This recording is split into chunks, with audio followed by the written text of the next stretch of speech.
वैदिक युग में भी ऐसे ही विवाह होते थे जिस विधि से आजकल विवाह होते हैं।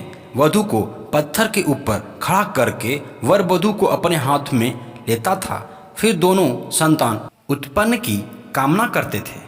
इस प्रतिज्ञा के पश्चात दोनों आग के चारों ओर घूमकर फेरे लेते थे और वापस आकर माँ बाप के चरण छूकर उनसे आशीर्वाद प्राप्त करते थे और फिर रति क्रिया के लिए सुहागरात मनाई जाती थी।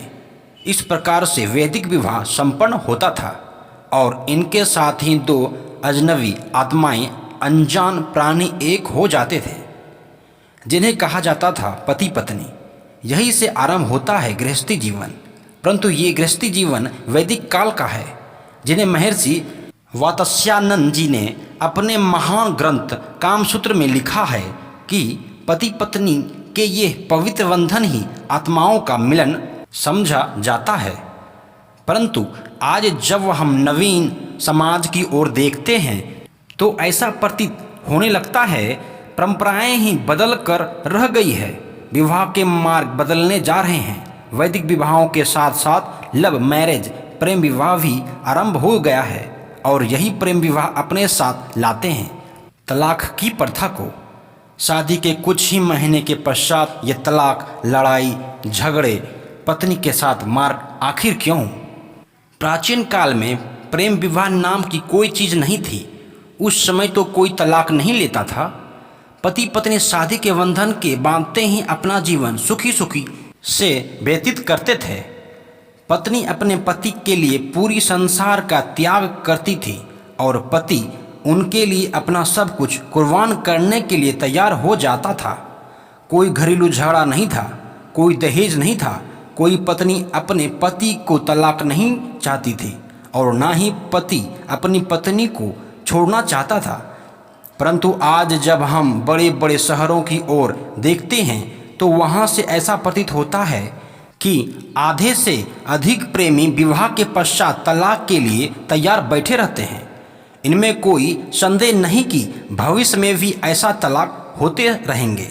यदि कुछ लोग तलाक नहीं भी देते तो उनके घरों में रोज लड़ाई झगड़े होते रहते हैं, मारपीट होती रहती है। इनका परिणाम होगा सामाजिक अशांति, घरों में अशांति, पति पत्नी दुखी और इनका सबसे बुरी भाव भयंकर परिणाम जो सामने नजर आते हैं वह है उन बच्चों का भविष्य जो पति पत्नी की भूल और आपसी लड़ाई के कारण अंधकार में डूब जाता है। कितने दुख की बात है। खुशी खुशी प्रेम के वादे किए जाते हैं। इस प्रेम को सफल बनाने के लिए पूरे समाज से लड़ाई करने के लिए तैयार हो जाते हैं। जमाने के हर कानून से टकराने से भी नहीं डरते। सच्चे प्रेमी तो मौत को भी गले लगाने से भी नहीं घबराते। प्यार के सामने आशाओं के फूल, भविष्य के बने प्यार की महल, ये सब कुछ क्या पति पत्नी बनते ही समाप्त हो जाता है? यदि ऐसा होता है तो क्यों? काश आज महर्षि वात्स्यायन जी आप ये सब कुछ अपनी आंखों से देखते तो शायद आपको एक नया कामसूत्र लिखने की आवश्यकता पड़ जाती। इस बिलखते बच्चे का भविष्य क्या होगा? उस पत्नी का भविष्य क्या होगा जिसने प्रेम विवाह किया है? उस पुरुष का क्या होगा जो सारी आयु अपनी तलाकशुदा पत्नी को खर्च देता रहेगा? जरा कल्पना करें तो पता लगेगा कि आने वाले समय में क्या होने वाला है।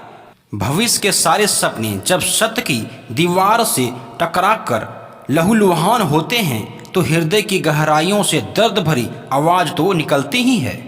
यदि वात्स्यायन जी जीवित नहीं हैं तो क्या आज के काम विद्वान को इस विषय के लिए कुछ नहीं करना होगा? क्या इस विनाश को नहीं रोक सकते? समय आज काम विद्वान से इस प्रश्न का उत्तर मांग रहा है। कब तक प्रेम विवाह और दूसरे विवाह असफल होते रहेंगे? इनसे पूरे समाज में अराजकता फैल जाएगी, अशांति फैल जाएगी, अनाथ बच्चे दर दर बदर भटकते फिरेंगे। इसलिए आज हम सबसे पहले कामशास्त्र का ज्ञान प्राप्त करें और सबसे पहले ये देखें कि पत्नी अपने पति से क्या चाहती है। यदि हम सब आज पत्नी एवं किसी भी नारी को मनोकामनाएं को पूरी करते हैं तो अवश्य ही उनके मन को जीत लेते हैं।